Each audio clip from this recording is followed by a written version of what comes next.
This is Kirk with Brother B's Bees.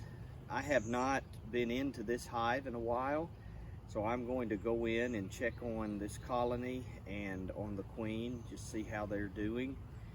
It is 73 degrees today, so it should be fine going in and checking on them. But this hive is one of the swarms I caught last year, so I'm going to go in and check on them, see how they're doing as they're beginning to come out of the winter. We're at the end of February, beginning of March, so let's check on them and see how they're doing.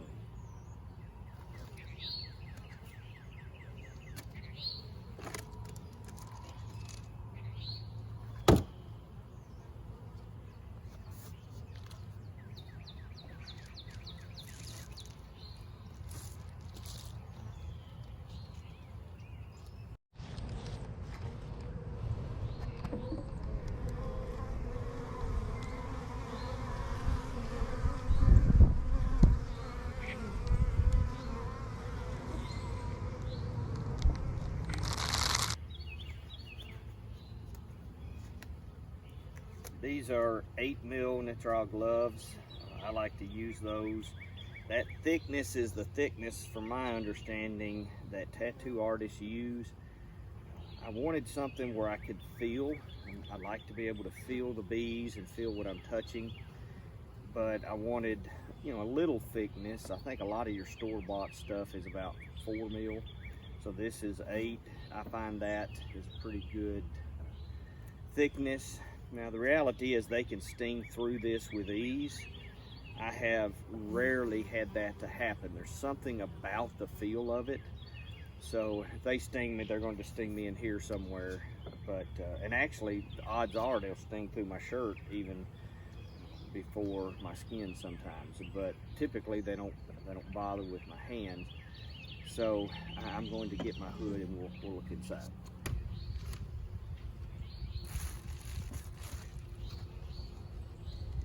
Trying a new hive tool today. I've got several different ones I use. I've got a long one that I like a lot, but I've got 4 different tools I use, and each one is a little different. This is a new one I'm trying. I picked up at the Savannah Bee Company in Pigeon Forge. Usually I don't go in there for hive supplies, but my wife's favorite lotion is there. So I was in there picking that up, and I happened to notice that they had this little short hive tool. What I like about it is it easily fits in my pocket, or if I'm wearing my vest, then I can slide it down in my jacket. So we'll see how it works. I like that it's small and compact. The long ones, what I like about them is that you have a lot more leverage when you have frames that you're trying to break apart or you're reaching to the other side. But anyway, we'll try this today and see what we think of it.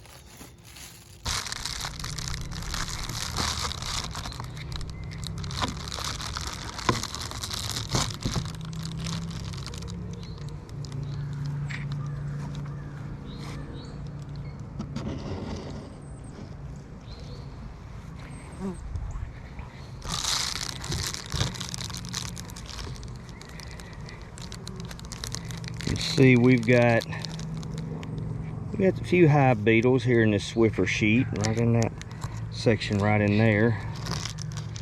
All in all, Swiffer sheets, I found them fairly helpful.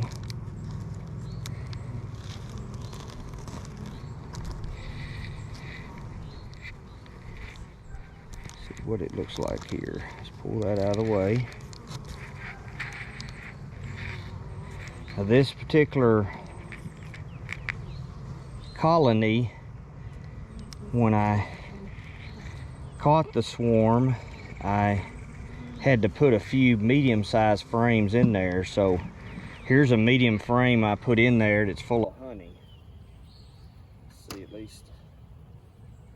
All right, so that side still has some capped honey right in there. Let's see, so this side right here, they have completely cleaned it out. You can see all that capped honey in there. So they've still got some honey. This is a time of year when a lot of colonies can starve because you think, well, they're through winter, but they become very, very active and everything is ramping up. What can happen is if they haven't brought in enough and they eat up all their stores because they're a lot more active, and you can have colonies that starve to death. So I like to keep an eye on that.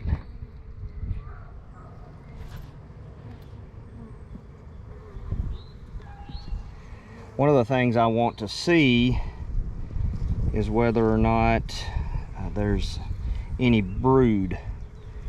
All right, so on my GoPro, here's what I'm seeing here. This is just covered up in bee bread. We've got a little capped honey over here on the side, but a great collection of bee bread here. And look at all the colors. There's some orange and red and yellow and whitish all mixed in there. You can see the yellow pollen on that one, and looks like she's doing a bee dance. Watch her right there.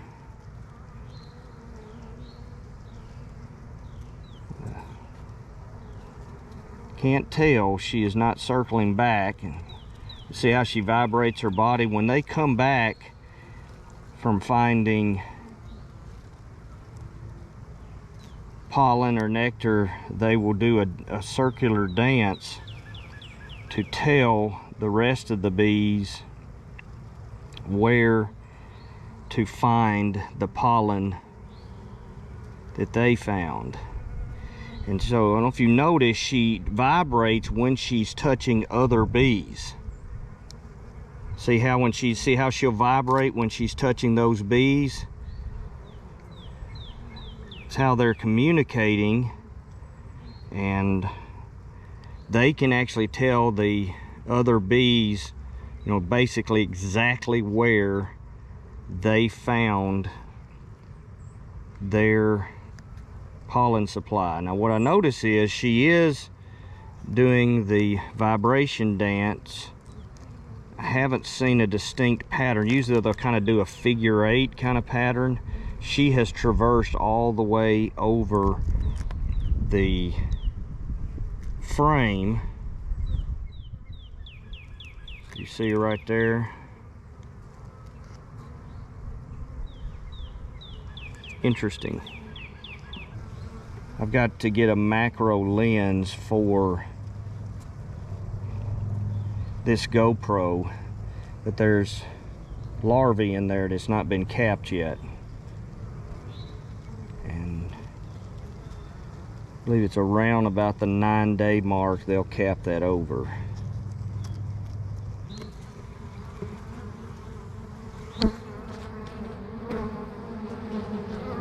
Okay, they're getting more active, and that's because I'm on the frame with the queen. When I get to where the queen is, the bees tend to get more aggressive. So she is right there.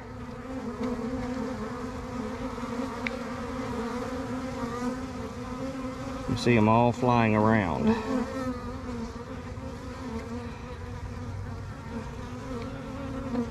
You see there's capped brood all in there.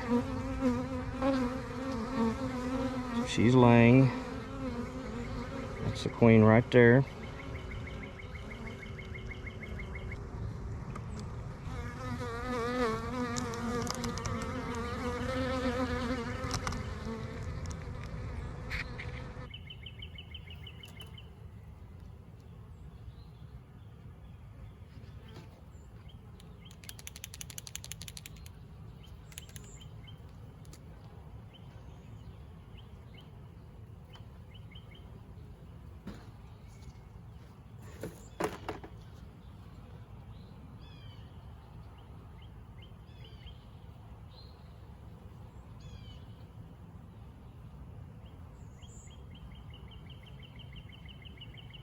The queen, all I'm going to do is mark her. You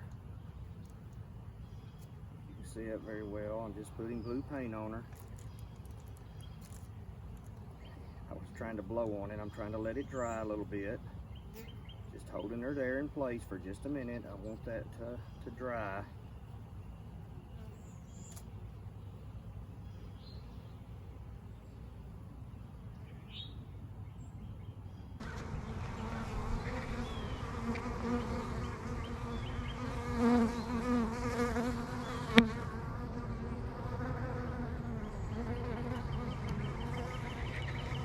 the queen. All I'm going to do is mark her. If you can see it very well, I'm just putting blue paint on her. I was trying to blow on it. I'm trying to let it dry a little bit. Just holding her there in place for just a minute. I want that to dry.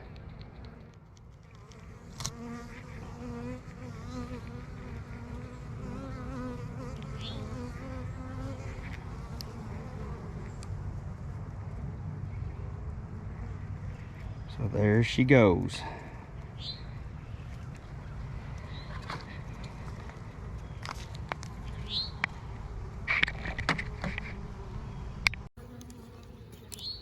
There's the queen. Now the only danger is I didn't probably hold her long enough to let that blue dot dry. So we'll have to see if it dries before the worker bees try to take it off of her. But if just getting her marked, it makes it so much easier to find her in this hive.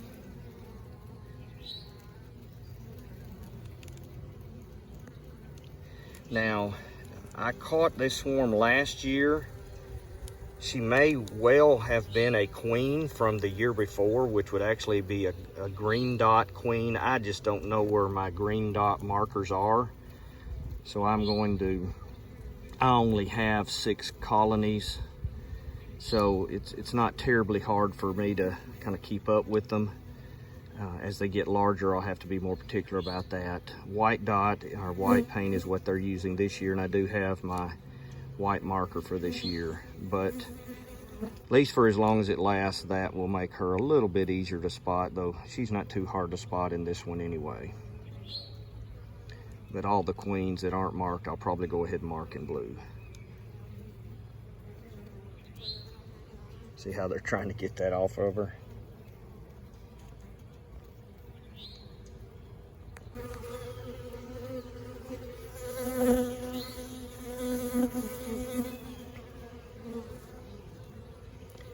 If you can notice there by her, look at all of that bee bread that's down in there.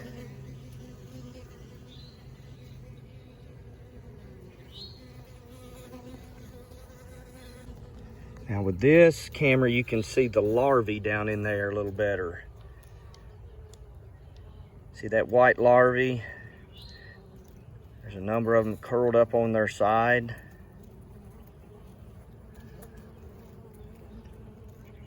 Down in those cells.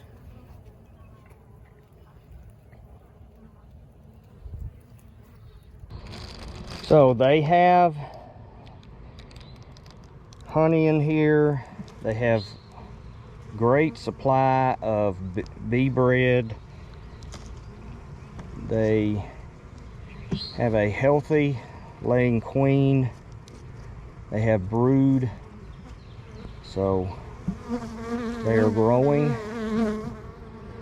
See, all good signs. I have not been into this colony in quite some time.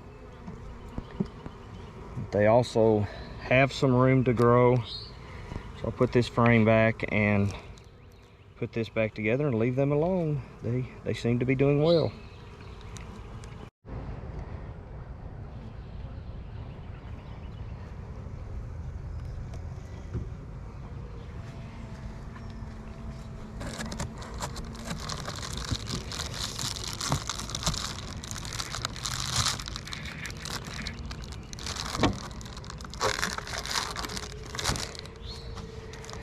I don't know that we're completely done with our